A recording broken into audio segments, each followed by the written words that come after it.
Hello friends, welcome back to our YouTube channel. आप सभी का मेरी यूट्यूब चैनल में स्वागत है। आप सभी लोगों ने बाल विकास का चैप्टर 1 और चैप्टर 2 पढ़ लिया है। साथ ही साथ आपने चैप्टर 1 और 2 के एमसीक्यूज भी पढ़ लिए हैं। यहाँ मैंने बाल विकास का चैप्टर 3 शुरू किया है, विकास का स्वरूप। तो चलिए शुरुआत करते हैं विकास के स्वरूप से। आप सभी को पता है कि विकास के टोटल 5 पक्ष होते हैं। कितने पक्ष होते हैं? 5 पक्ष होते हैं। कौन कौन से पक्ष होते हैं? शारीरिक, गतिक, मानसिक, संवेगात्मक या भावात्मक और सामाजिक। ये हमारे विकास के 5 पक्ष होते हैं, जो कि आपको याद रखना है, क्योंकि परीक्षा में प्रश्न सीधा सीधा पूछा जाता है कि निम्नलिखित में से विकास का पक्ष नहीं है, ठीक, या फिर निम्नलिखित में से विकास का पक्ष है। तो ये 5 पक्ष आपको पता होने चाहिए, ठीक, ताकि अगर परीक्षा में ऐसे सीधा सीधा क्वेश्चन आए तो आप उसको गलत ना कर पाएँ, ठीक है। अभी शारीरिक विकास के बारे में पढ़ना है। पहला पक्ष जो होता है हमारा वो होता है शारीरिक विकास, ठीक है।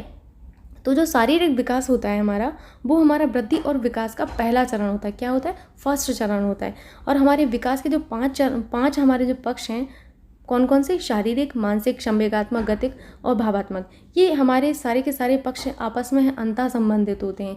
एक पक्ष का संबंध दूसरे पक्ष से होता है। आप ये नहीं कह सकते कि हमारा प्रत्येक पक्ष स्वतंत्र है। नहीं भाई, एक पक्ष हमारा दूसरे पक्ष से बिल्कुल अंतः संबंधित होता है। जब आप साइकोलॉजी पढ़ लेंगे ना, तब आपको समझ में आएगा कि हमारा शारीरिक पक्ष कैसे मानसिक पक्ष से संबंधित था। आप आगे सब कुछ जान पाएंगे, ठीक है। तो यहाँ पर हमें जानना है आगे कि शारीरिक विकास जो मेन कौन कौन से क्षेत्र हैं जिनको प्रभावित करता है। तो पहला होता है हमारा स्नायु मंडल, यानी कि नर्वस सिस्टम। तो आप सभी को पता होगा कि नर्वस सिस्टम होता क्या है। नर्वस सिस्टम क्या होता है?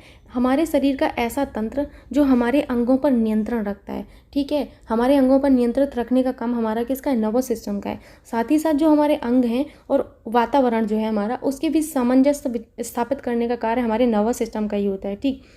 तो नर्वस सिस्टम के वजह से ही हम अपने अंग में और वातावरण में तालमेल बिठा पाते हैं, ठीक है। तो हमारे स्नायु मंडल के विकास के साथ होता क्या है कि व्यक्ति का बौद्धिक विकास होता है। बौद्धिक विकास होता है तो व्यक्ति को एक व्यवहार का एक नया स्वरूप हमें देखने को मिलता है, ठीक है।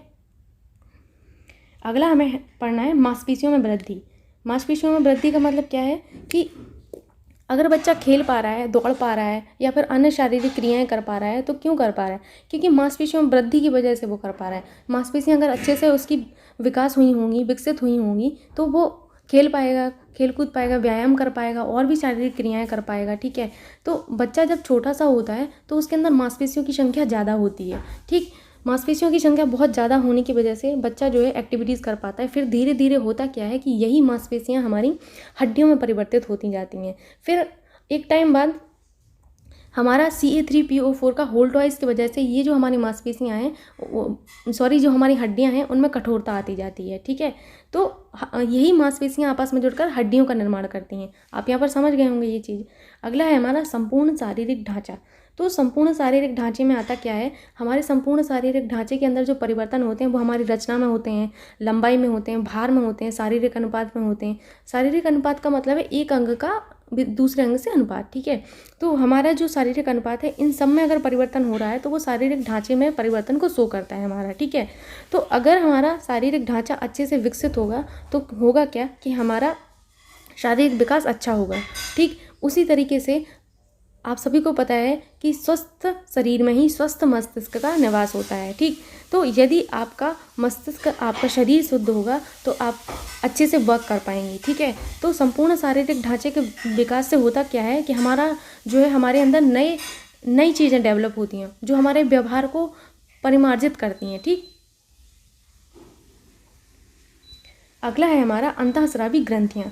तो आप सभी को पता है कि अंतःस्रावी ग्रंथियाँ क्या होती हैं। अंतःस्रावी ग्रंथियाँ जो है हार्मोन्स सीक्रेट करती हैं, मतलब हार्मोन्स को जो है स्रावित करती हैं। वो हार्मोन्स क्या होते हैं? वो हार्मोन सीधे हमारे रक्त में मिल जाते हैं और इस तरीके से हमारी बॉडी फंक्शन करती रहती है, कार्य करती रहती है।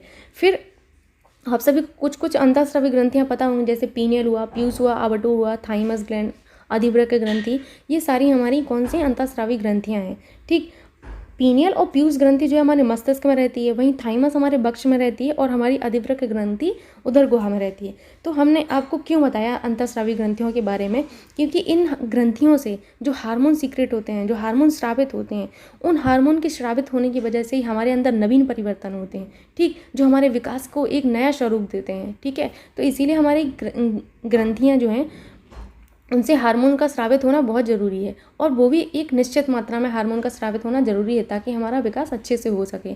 ठीक, अभी हमें आगे पढ़ना है शारीरिक विकास के नियम। वेरी वेरी इंपॉर्टेंट कि शारीरिक विकास के नियम कौन कौन से हैं। तो पहला हमारा नियम है निश्चित दिशा का नियम। निश्चित दिशा का नियम क्या है कि बालक का विकास एक निश्चित दिशा में होता है, यही आप सभी को पता है। और शुरुआत में होता क्या है कि शुरुआत में बालक का विकास जो है गर्भावस्था में सिर से पैर की ओर होता है, यानी सिफेलोकोडल। आप सभी ने सिर से पैर की ओर विकास का नियम पढ़ा है, सिफेलोकोडल कहते हैं इसको हम लोग, या फिर मस्तकाधोमुखी का सिद्धांत। क्या कहते हैं? मस्तकाधोमुखी।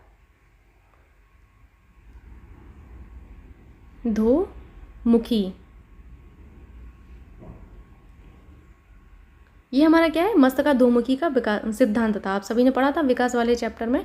तो हमारा जब बालक गर्भावस्था में होता है तो उस टाइम जो विकास होता है वो हमारा मस्तकाधोमुखी को फॉलो करते हुए होता है। ठीक, इसे ही हम लोग सेफेलोकोडल कहते हैं। ठीक है, तो बाल्यावस्था में शारीरिक विकास शीर्षाभिमुख सिद्धांत के अनुसार होता है। ठीक है, बाल्यावस्था में क्या होता है कि हमारा शीर्षाभिमुख सिद्धांत है, उसके अनुसार हमारा विकास होगा। जबकि किशोरावस्था में बालक के शरीर का आकार बढ़ जाता है, मतलब हमारा साइज जो है इंक्रीज हो जाता है, हम बढ़ जाते हैं। तो होता क्या है कि इस नियम का पालन नहीं होता, फिर शीर्षाभिमुख जो सिद्धांत है उसका नियम का पालन नहीं होता। ठीक, अगला है हमारा भिन्नताओं का नियम। तो भिन्नताओं का नियम क्या कहता है कि प्रत्येक बालक दूसरे बालक से भिन्न होता है, अतः बाल विकास की दृष्टि में प्रत्येक बालक विशिष्ट होता है। ठीक, और प्रत्येक बालक का विकास जो है दूसरे बालक की तुलना में भिन्न होता है। ठीक, क्योंकि जब बालक ही सेम नहीं है तो हमारा विकास भी तो डिफरेंट होगा। तो विकास दर व्यक्ति से व्यक्ति में अलग अलग होती है। ठीक, अगला है हमारा समानुपात का नियम। अभी समानुपात का नियम से आप समझ रहे होंगे ये अनुपात से रिलेटेड कुछ है। तो समानुपात का नियम ये कहता है कि शरीर के जो अंग हैं उनकी लंबाई और चौड़ाई में एक नपातुला संबंध होता है। अगर नपातुला संबंध नहीं होगा तो सिर की लंबाई इतनी हो जाए, चौड़ाई इतनी हो जाए कि वो हमारे हाथ पैर से भी लंबा चौड़ा लगे, तो हाथ से भी हमारा लंबा लगे, तो कितना अजीब सा हमारा शरीर दिखेगा। तो हमारी शरीर की जो लंबाई चौड़ाई है उसमें एक नपातुला संबंध होता है, जिस वजह से हमारा सिर उतना ही विकसित होता है जितनी हमारी बॉडी है, उसी के अकॉर्डिंग हमारा नपातुला उसमें वो होता है, विकसित होता है। ठीक, और शरीर के अंगों के विकास का एक समानुपात में होना बहुत ज़रूरी है, ये आप समझ गए होंगे। नहीं तो हमारी बॉडी बहुत अजीब सी लगेगी, अनऑर्गेनाइज्ड टाइप की लगेगी। पता चले हमारा पैर का साइज़ इतना ज़्यादा बढ़ गया, एक पैर का साइज़ के दूसरे पैर से बिल्कुल तालमेल नहीं है उसका, तो बड़ा अजीब सा लगेगा देखने में।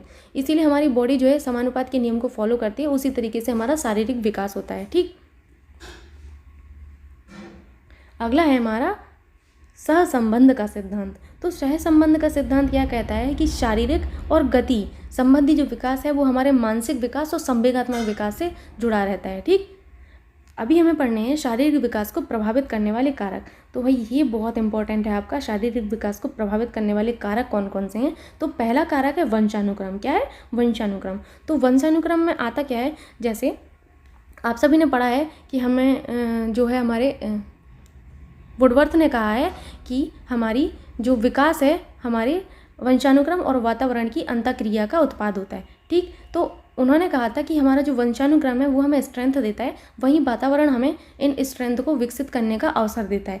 तो वंशानुक्रम हमें शारीरिक विकास को प्रभावित करने वाला प्रमुख कारकों में से एक माना जाता है। ठीक, अभी रूथ बेनेडिक्ट ने क्या कहा है वो पढ़ लेते हैं हम लोग कि आनुवांशिकता माता पिता के जैविक गुणों का संतति में हस्तांतरण है। ये सारी डेफिनेशंस बहुत इंपॉर्टेंट है जो परीक्षा में कई बार पूछी जाती हैं हमारी, वंशानुक्रम वाली या आनुवंशिकता जिसे आप कहते हैं।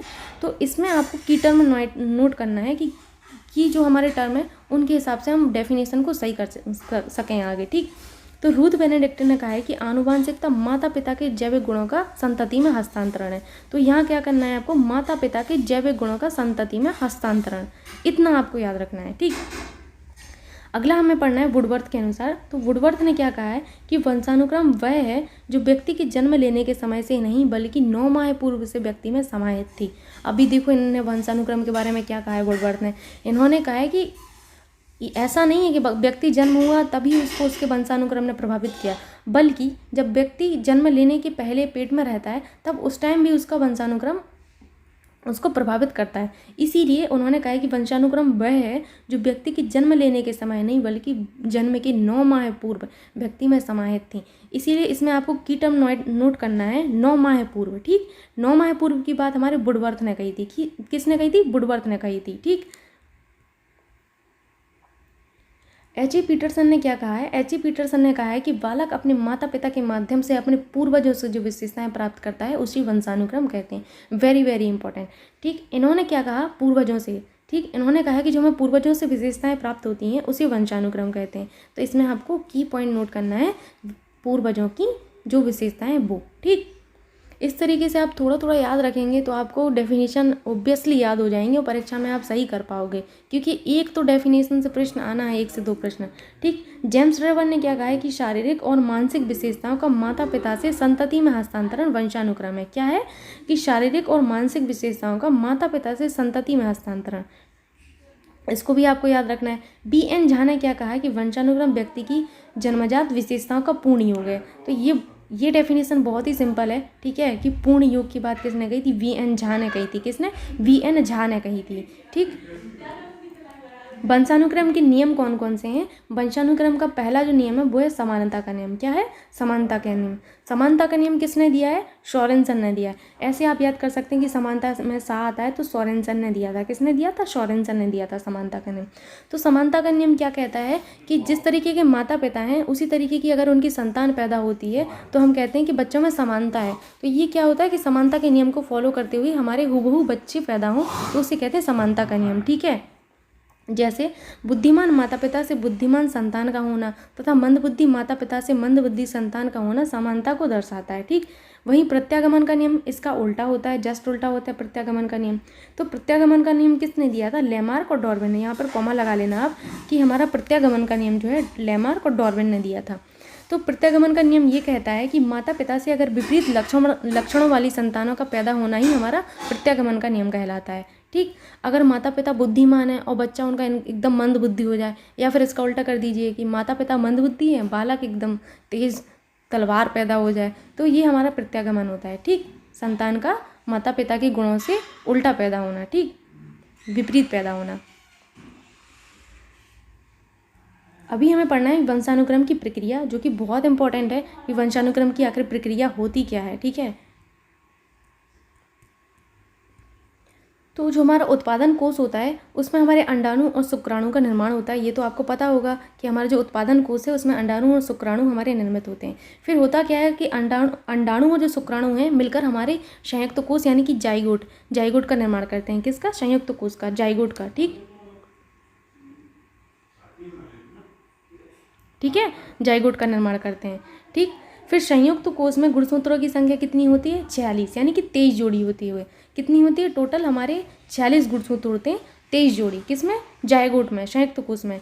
46 में से हमारे जो 23 होते हैं, हमारा 46 होता है, जो 46 हमारे पास गुणसूत्र जो होते हैं संयुक्त कोष में, उसमें से हमारे जो 23 होते हैं वो माता से होते हैं, वहीं 23 जो होते हैं हमारे पिता से प्राप्त होते हैं। इनमें से होता क्या है कि जो हमारे 22 जोड़ी गुणसूत्र होते हैं, यानी कि टोटल 44, 22 जोड़ी का मतलब है 44, एक जोड़ी गुणसूत्र का मतलब है 2, तो हमारे 22 जोड़ी का मतलब कितना हुआ? 44 गुणसूत्र हुए। तो जो हमारे 44 गुणसूत्र होते हैं उनमें समानता पाई जाती है। ठीक, उनमें समानता पाए जाने की वजह से हम उनको ऑटोसोम्स कहते हैं। क्या कहते हैं? ऑटोसोम्स कहते हैं। ठीक, ये बहुत इंपॉर्टेंट है कि ऑटोसोम्स किन्हें कहते हैं। ठीक, और इन्हीं ऑटोसोम्स की वजह से हमारे अंदर समजात लक्षण आते हैं। ठीक है, क्या आते हैं? समजात लक्षण आते हैं। वहीं जो 23वां गुणसूत्र होता है हमारा पुरुष में और महिला में वो भिन्न होता है। क्या होता है? महिला में होता है हमारा XX होता है, वहीं पर पुरुष में हमारा XY होता है।